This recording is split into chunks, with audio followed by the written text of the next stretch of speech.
so today is the final lecture of our introduction to linear algebra groups. So let me start with a little bit more preparation for the root data. So there is this theorem of last time we discussed a radical and unipotent radical of connected linear algebra group. So Chevrolet has the following characterization of the unipotent radical. So if G is a connected now linear algebra group,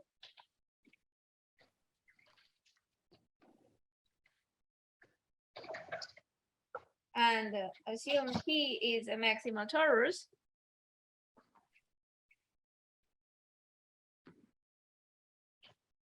so then turns out that the unipotent radical is the intersection of all the Borels that contains T. Take the unipotent radical and then intersect and then take the zero component, identity component. So again, so we want to be proof. So as I said, today there will be no proofs. So the corollary says of this theorem, if now we restrict our attention to connected reductive group, then we can conclude the following. So if you have a subtorus of G, so then the centralizer of S is connected and reductive. So you can conclude that it's reductive by using this characterization of unipotent radical of Chevrolet, and turns out that every Borel of ZGS is going to be a Borel of the group G intersect with ZGS. So now, secondly, so if you have a maximal torus,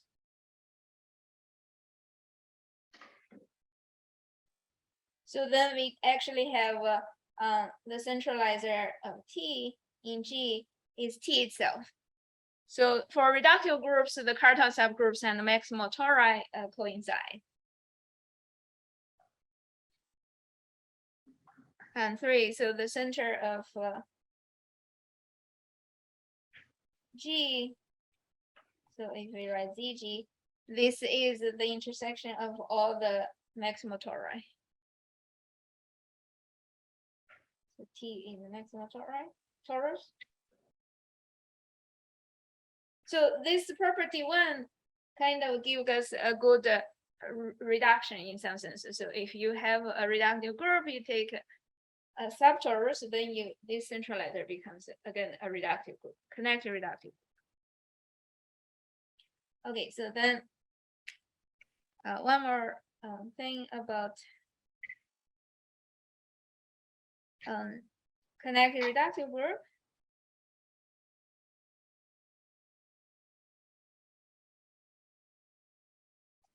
So last time we defined the radical, so it turns out that the radical is just the identity component of the center of G. Okay, and secondly, so RG intersect the commutator subgroup GG is a finite group.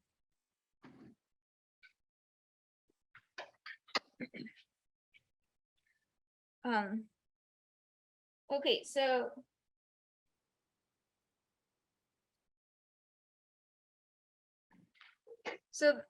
I don't know if you guys managed to work on some examples of these groups yesterday, so to see which ones are reductive and semi-simple. Did you find more examples of reductive groups than yesterday's class?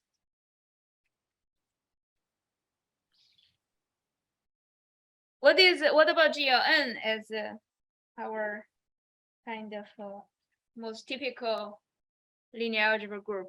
What kind of group is this one? reductive. Very good. And did you also find out a semi-simple group?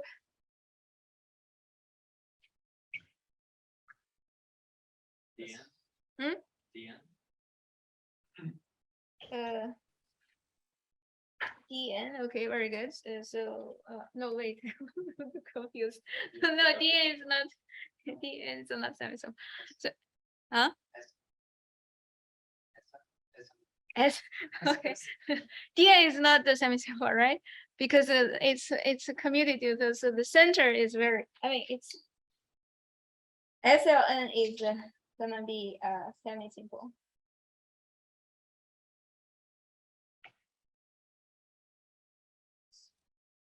So in and what is the RG for GLN?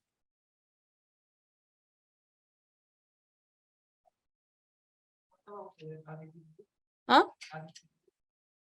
Additive group. Additive group is. It's not I mean, it's a unipotent group, right? So.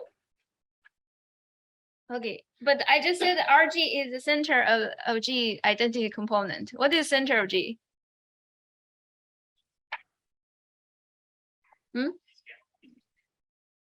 Scalar multiples of identity. So this is just it's isomorphic to GM, right? So it's the.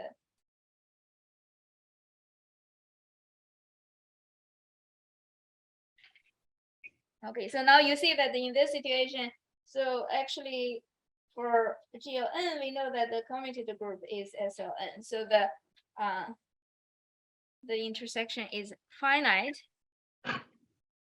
So in fact, it also follows from here that the GG, the commutator subgroup, is going to be a semi-simple group. Okay, so now after all this preparation and hard work, we can start to talk about root datum. So let me start with the definition. So is there an easy way to see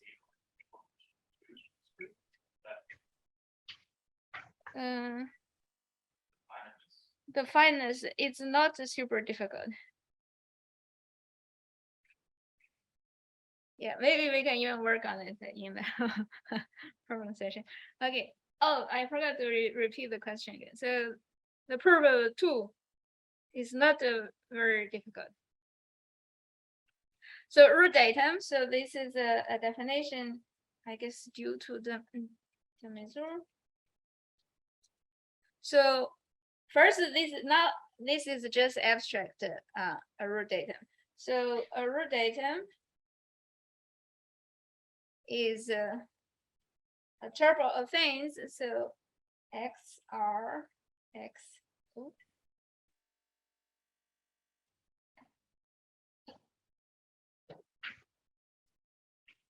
So 4 things, and here these are quite, in some sense, simple objects. So X and X check, or what is this? They are free abelian groups of finite rank. And they are in duality by a pairing.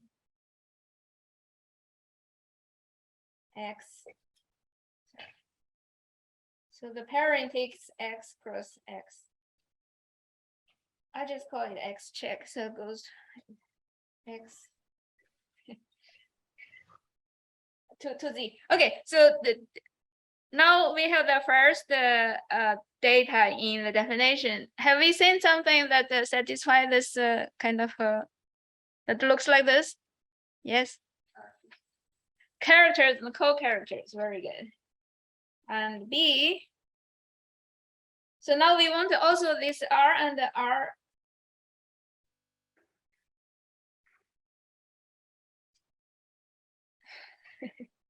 Sorry, R is gonna be a finite set of X, finite subset. And also R check in X check. Also a finite subset. So, and we also want a bijection.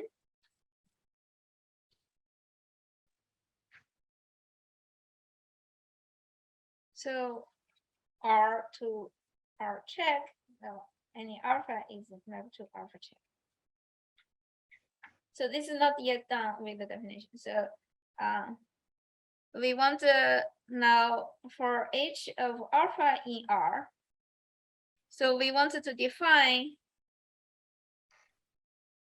S alpha from X to X, and then S alpha check from X check to X check as follows. So S alpha takes X to X minus the pairing between X and alpha check. So this alpha check is defined by our bijection. So alpha, so for any X in X. And similarly, we define as alpha check X check to be X check minus alpha X check. So if you have seen root systems, so then you have seen formulas like this before, right? But if you haven't, then this is how we define these two automorphisms of X and X. Part A, what do you mean by finite range in duality? Finite range. This is a comma. So these two groups are in duality by a pairing. Yeah.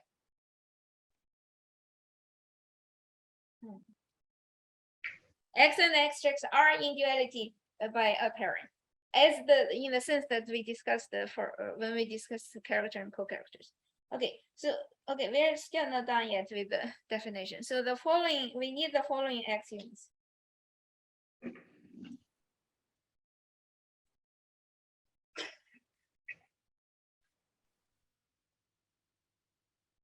So first one, if alpha is in R, then we want the pairing of alpha and alpha check to be 2. So then actually it will follow. This is not part of the definition. It follows that our S alphas will satisfy conditions like this. And similarly for the S alpha check.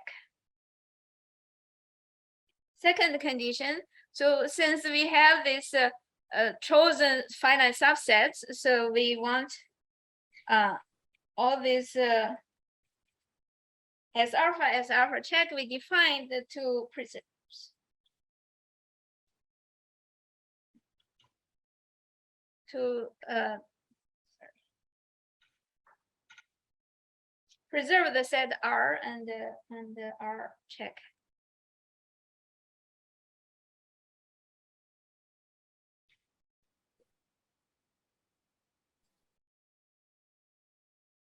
Okay, so now this is the end of definition of a root datum.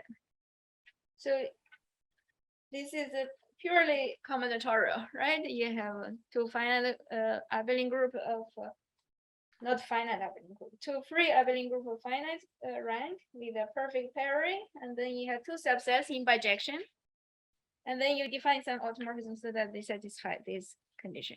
So now, so notice that. So we can just swap the position of X and X check and R check and R. So this is also a root datum.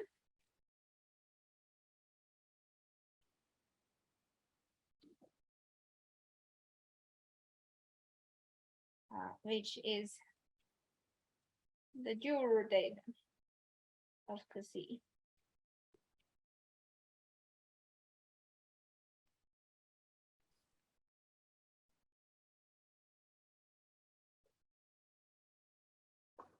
And we call the, so R is called the set of roots. and then our check is set of course.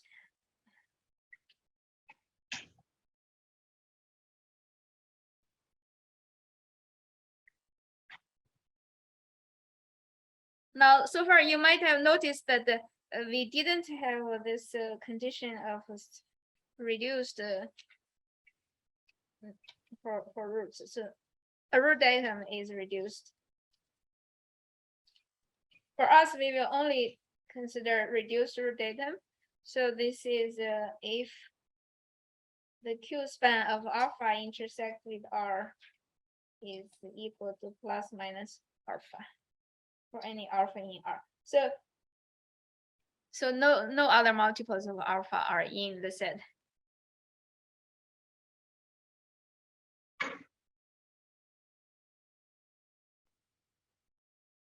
Okay.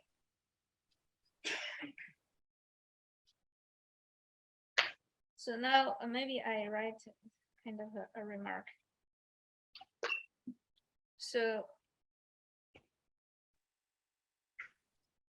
any questions about the definition of root datum? So now if I let the Q to be the subgroup of X generated by the roots, meaning taking integer span of the roots, and then let V prime equals to the tensor. So you extend scalars to real numbers, and now if R is not equal to, is not empty, then R is a root system. So I will not repeat what the definition of the root system is, but for those of you who know, who have seen this in maybe a algebra course, then this is a root system, and similarly, you can also make R head to be R check to be a root system.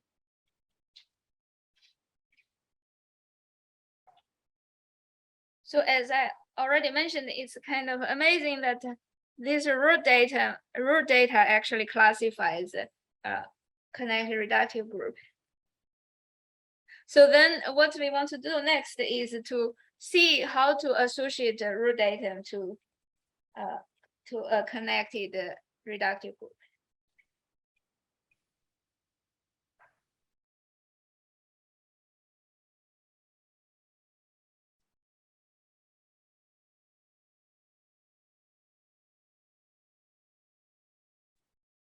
So as we probably already can imagine what we do with the at least X and X check, right? So now let G to be a connected reductive group.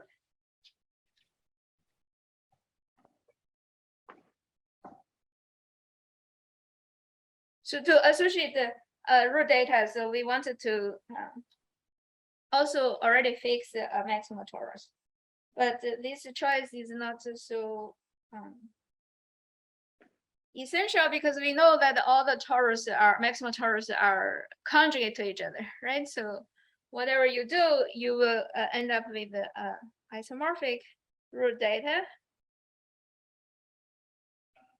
Okay, so a couple of definitions. So now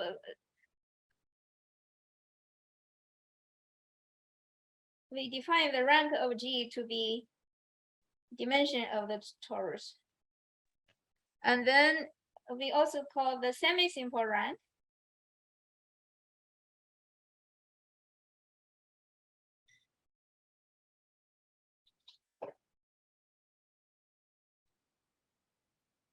of G to be what should we define it to be?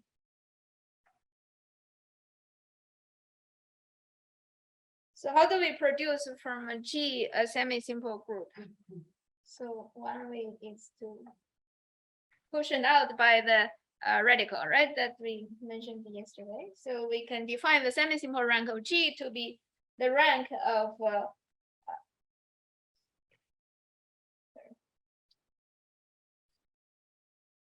rank of this semi-simple group here. Well, I already defined the rank of a group, right? If you want, you can also say that the dimension of T mod RG. So now another definition, maybe I mentioned this earlier. So the Val group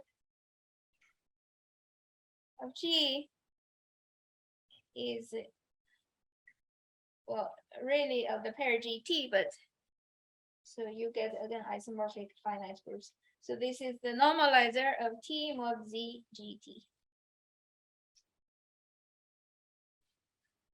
Perhaps we should also have an extra example. So if G is G of N,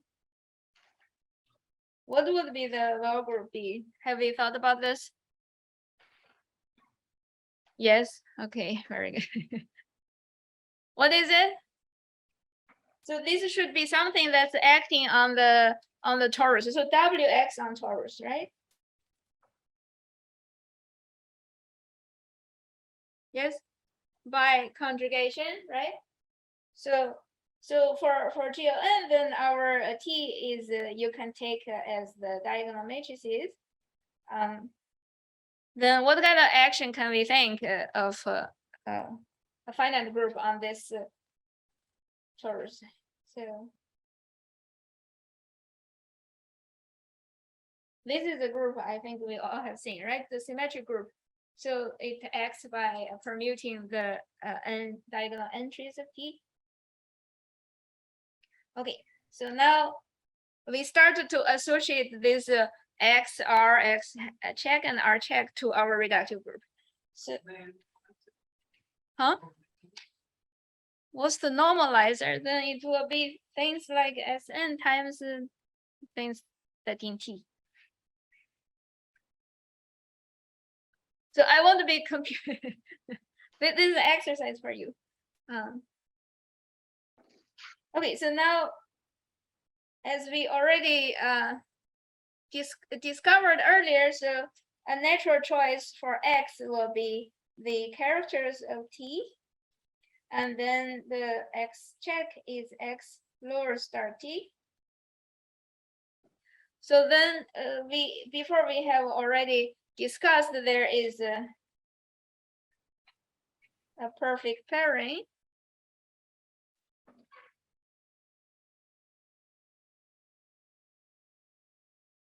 Between X and X check, right? So by composing the map and to produce a integer, you get a morphism from GM to GM.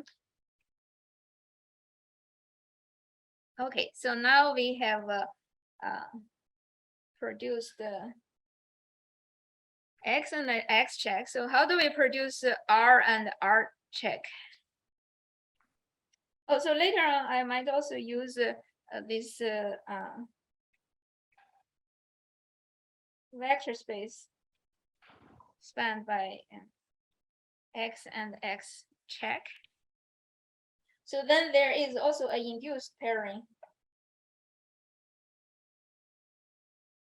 Just linearly extend this, sorry.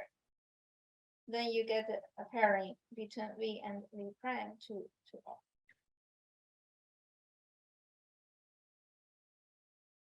R. So maybe we also make another observation is that the Val group W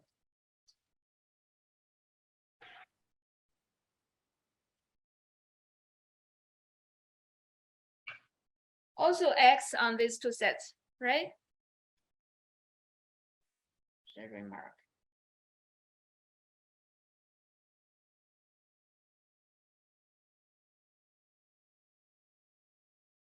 And this pairing is W invariant.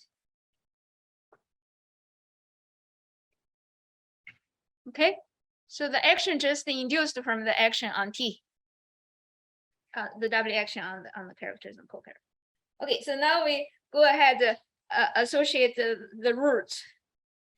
Do we know how to associate roots? the action in the training? What's the action? Like W. What's the action of W on X star T and X lower star T? I mean, you are in both entries of the data.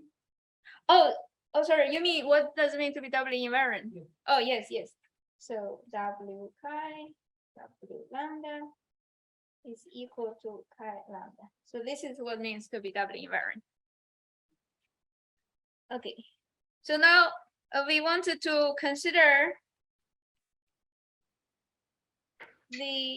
so we briefly discussed this adjoint action of a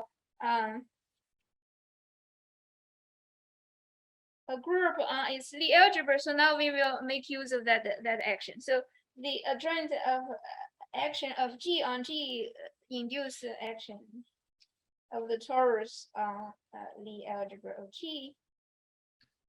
And so last time we said that when you have this a torus, then your representation decomposes into one-dimensional representations, a direct sum. So now we will write under this action. So now it becomes a direct sum of G alpha and G0. So here alpha is in R. So R is the set of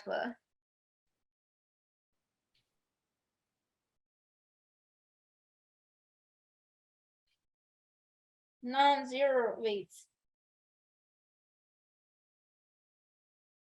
of T on G. So G alpha here is just, or G lambda is just all the X in G, so that the adjoint action of T F on X will becomes lambda T X. So for any T in T. So lambda then is in X alpha star T. Okay, so we make use of this action to get the roots. So this step is still not so bad, right? So these are kind of so far we have done things that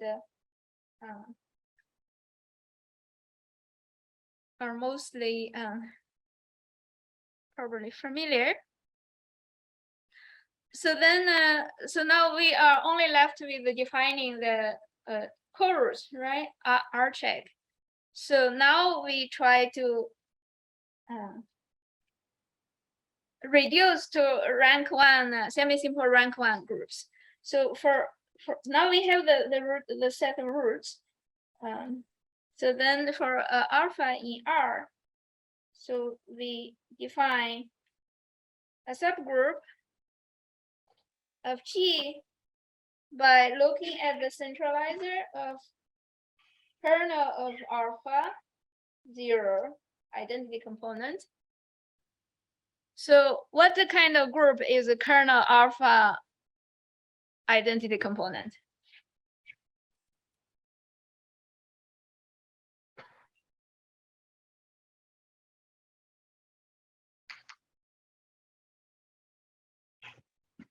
What about you guys from Hawaii?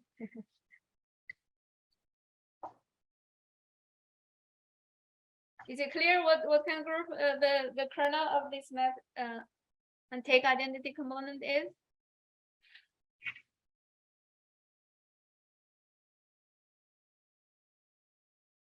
Maybe it's my question too big. I don't know. What word am I looking for? Yes, it's certainly reductive. So right now I just want to know what kind of group kernel alpha 0 is. It's a subtorus. Very good. That's the word I'm looking for. So then kernel alpha 0 is a subtorus because it's a connected subgroup of T. And then, so we know that by what we discussed in the beginning, so G alpha is a semi-simple, not semi-simple, sorry, is reductive. And moreover, this group actually has a semi-simple rank one.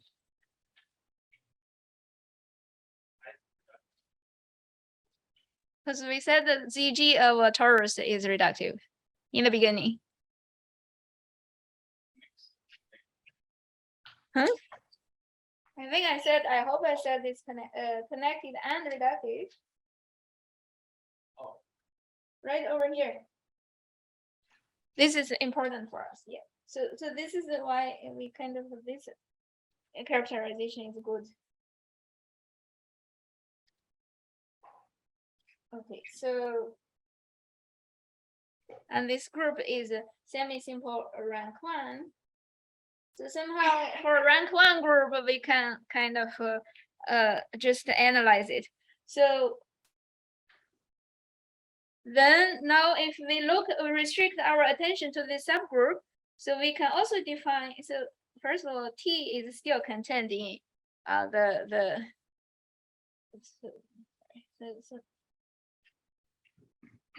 so the maximal torus T is still contained in G alpha, right? It commutes with the kernel of alpha. So we can define the val group of G alpha with respect to T, then this group actually has order 2. So this we need to analyze the semi-simple group of rank 1. But anyways, so let's just assume this. Then we can choose some n alpha in this ng alpha t, more t, the non-trivial element that represents your non-trivial element in w alpha. So then we can take s alpha to be its image of n alpha in w over our bigger value.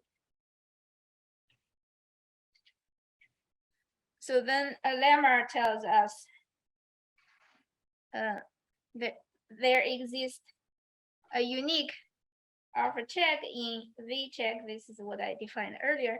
So that it pairs with alpha to be 2. And also for any x in X, you will have S alpha X equals to X minus X alpha check alpha.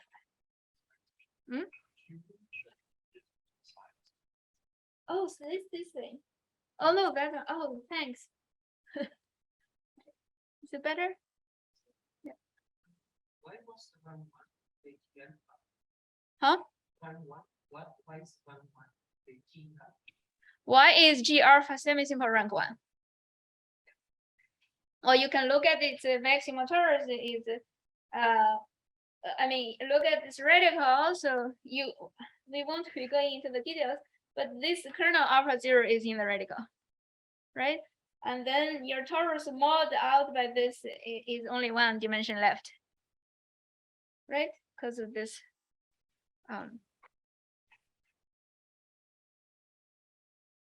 The question was, why is G alpha semi-simple rank 1?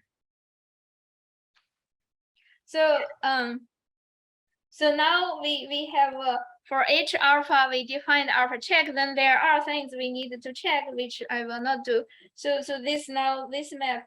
So by looking at the root by root, you can define this alpha check, but then this is turns out to be injective. And because now then it's a finite set, so it's bijective.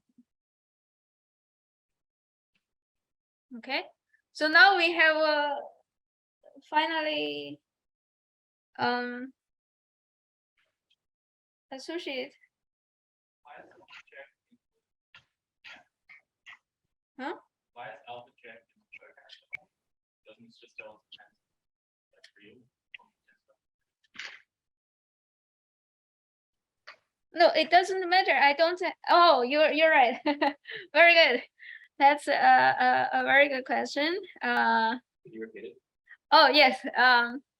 I guess Chris is asking why alpha check is in X check. I need it to be in X check, not just V check.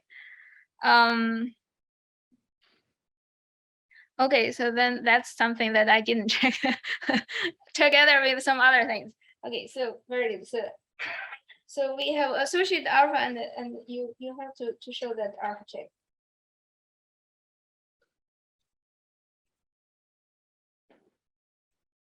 To be in it is indeed. But again, this is something that one can check. Oh, sorry.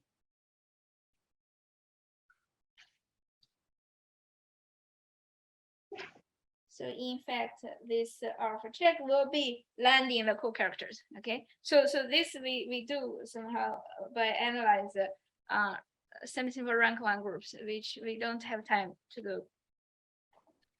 So we have now, we just assume that we have done all the work. So we associate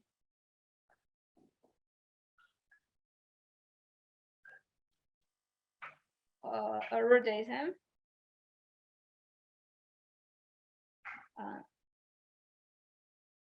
For C. So as I mentioned, so although it seems depend on T, but if you choose a different T, it's uniquely determined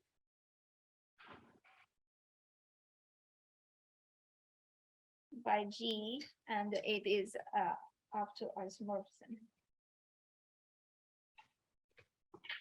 So, and this root datum is reduced. Okay. So maybe let me give an example that we look at how to define this root datum for. Now I'm gonna do the semi-simple group instead of reductive group and leave the reductive group for you to work it out. So SL2, so we can take the torus to be the diagonal matrices, right? Then it's just and we already know what is X star T, right? Every character in X star T will be looking like T inverse goes to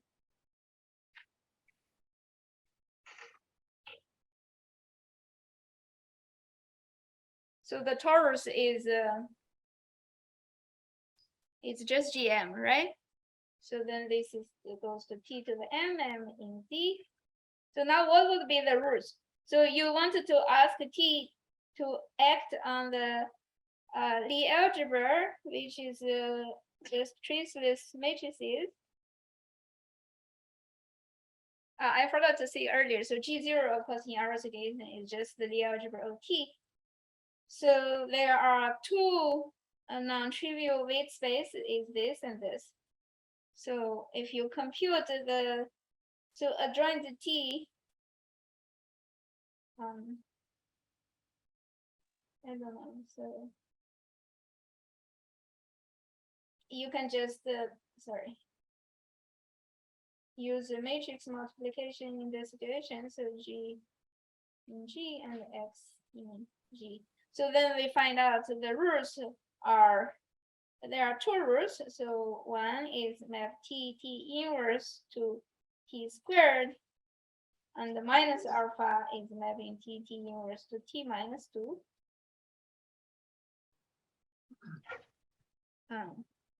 Actually, maybe I don't have time to do PGL2,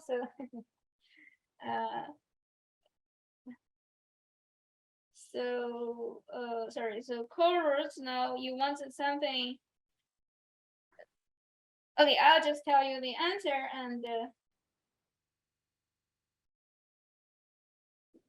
and you go back to check that this is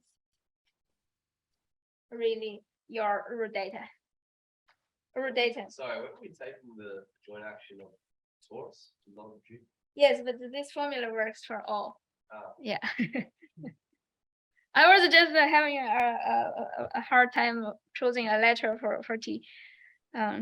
Okay, so okay, PGL2 is an exercise, but what you will notice is that once you work this out, so the root datum are due to each other. So these two groups are are called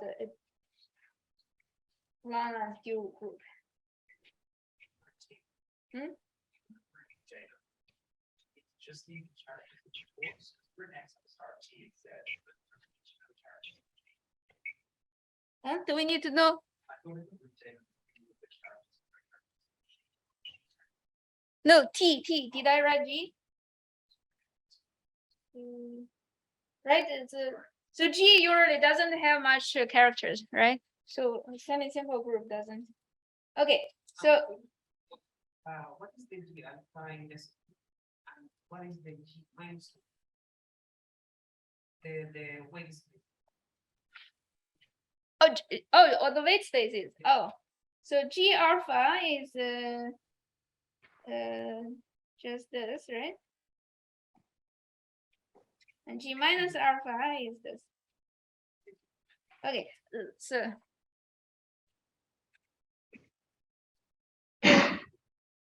now let me write down a definition. So we already defined Q to be the subgroup spanned by R. And then also we wanted to write the Q hat to be the subgroup spanned by R check. So assume that the G is semi-simple. Okay, maybe okay. So now you can define some subset of V so that it pairs with all the chorus to be integer. So this P is called a weight lattice. So Q is group lattice. So P is weight lattice.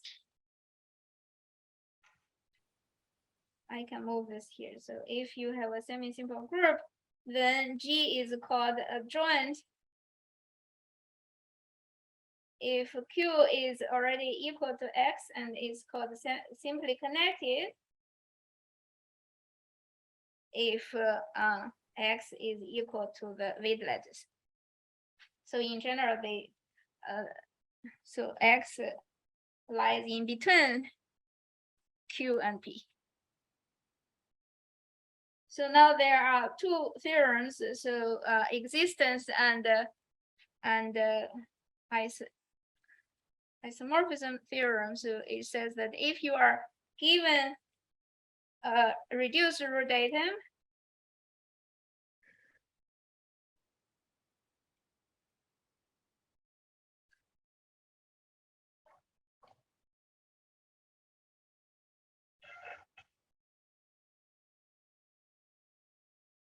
then there exists a connected reductive group over K and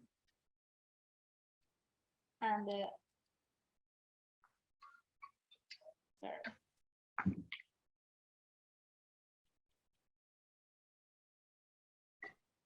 G over K with a maximal torus.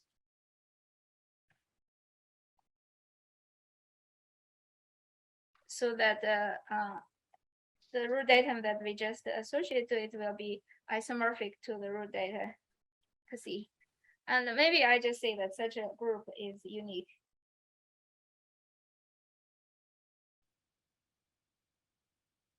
Up to isomorphism.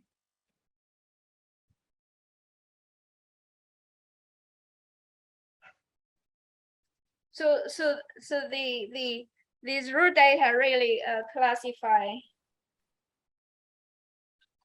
connected reductive groups. So it's purely combinatorial. Once you can write down all the isomorphic root data, then you already know what all the groups are. Of course, to associate, you still need to do some work. So a remark that I already mentioned. So this reduced data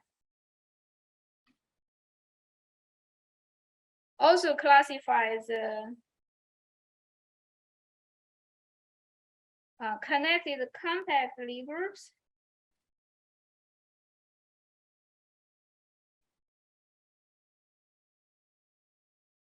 And also, if you wanted to think in terms of schemes, this also classify a split connect reductive group scheme.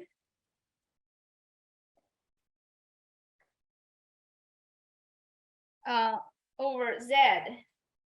So once you have things over integers, then you can do lots of things, at least to produce split groups over arbitrary field. So this is the measure, and these things are in SGA. Of course, also Brian Conrad's notes. Okay, so then for those of us who know about the root systems, we know that the connected, irreducible root systems are classified. So there are these classification of type A to D. These are classical types, and then E, F, G, and so on and so forth. So, I guess there's one more thing I want to mention. Sorry, now it's again a bit rushed. So definition. So isogeny. So root system itself is not quite enough. So isogeny from G to G1 is a surjective homomorphism of algebra groups with finite kernel. And then if you are given a connected semi-simple group, there always has a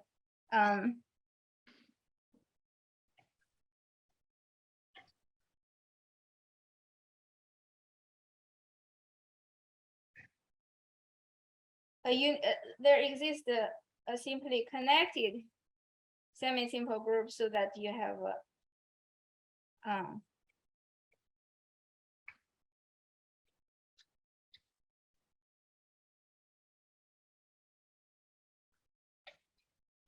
that maps to your G prime surjectively with finite kernel. So with so there is something else that's also very nice about root subgroups, which I didn't have time to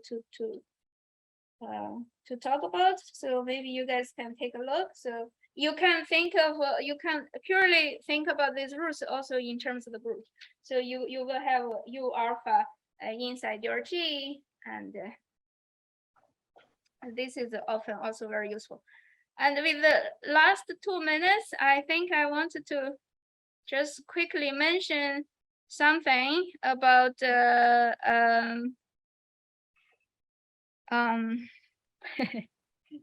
sorry.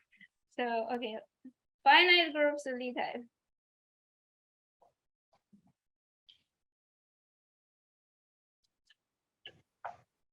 So this is so if you have so far we have talked about a linear algebra group over algebra closure.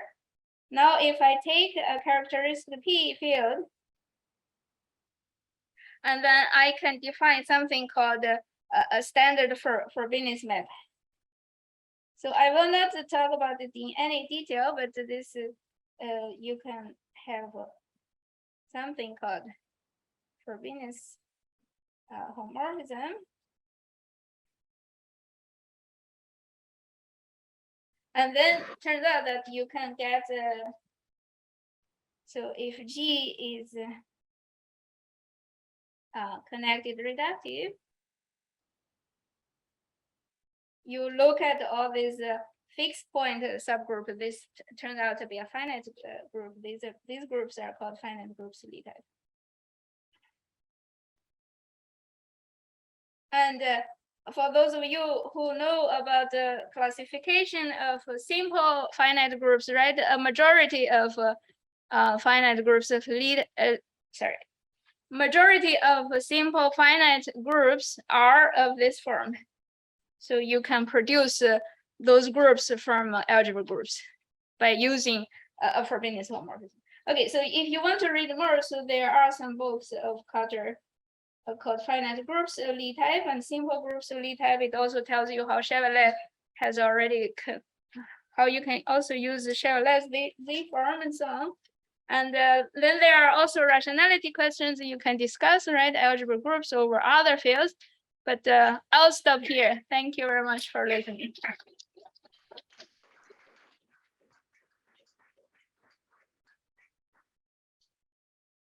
You have some questions? Question. Is it possible to start from the co-roots and go to the roots? Somehow the roots are, Can you repeat the question? oh, yes. Can we start from the co-roots and then go to the roots? I don't know. So roots seems more comes naturally, right? You can discuss roots even just using Lie algebra. You don't need so instead of taking the torus action on G, you can take its Lie algebra action, Lie algebra T action on the Lie algebra, right? Using the adjoint action. That the computation might even be easier to compute roots. But something also quite important that I forgot to mention, although maybe I indicated. So the root datum are in dual to it. You can take its dual root datum, right? Once you associate those groups, these are called long length dual group if you're over K bar. So generally you can't recover the roots if you don't know what the co-roots are.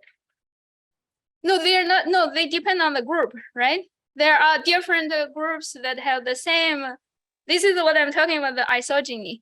So if you fix, let's say in characters 0, so you can have groups that share the same Lie algebra, right? For example, in the exercise, I put the orthogonal group and the spin groups. They have the same.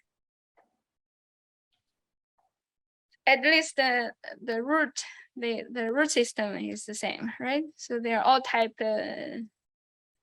B for all the orthogonal and type D for even orthogonal. Right. So you really do need the whole root data to classify reductive groups.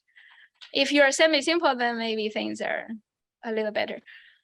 Like you say that you can have two groups with the same constitution, but in the theory we saw that our construction uniquely define the group. So I got a little bit lost.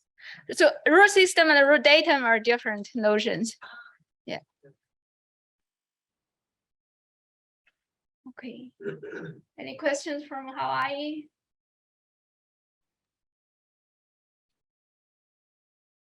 Okay. No. I'm sorry that I didn't get much chances to interact with you guys. So hopefully everybody has learned something or have gotten interested in algebra groups. Yeah. Okay. Any other questions?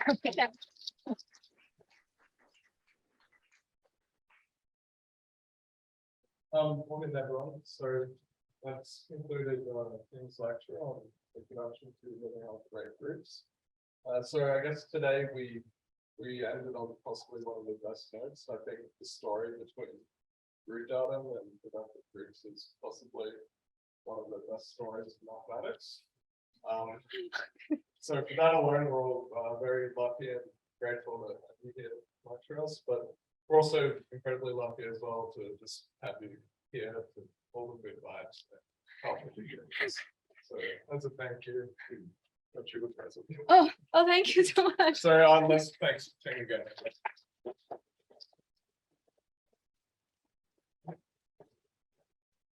Thanks a lot. I'm really happy to see you guys all working very hard and very engaged. Yeah, great.